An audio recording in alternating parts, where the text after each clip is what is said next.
Hi guys, welcome back to my channel Technology, and today in this video tutorial I will show you guys how to uninstall drivers in Windows 11 PC or laptops. So you just need to follow me. So firstly you just need to right click on your start menu, click on device manager, and after that from this window you can uninstall your drivers on your Windows 11 PC or laptops. Suppose you want to delete any drivers, you just need to expand and you just need to right click and click on uninstall this device.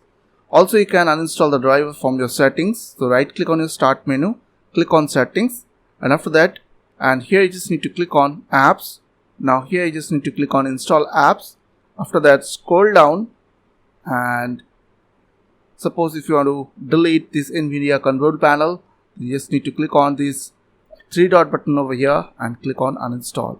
So I hope this quick tutorial will really help for you, and please don't forget to click on the subscribe button, like button and share button, and if you have any queries or question then comments down below. I will see you guys in the next video. Till then, bye bye, take care.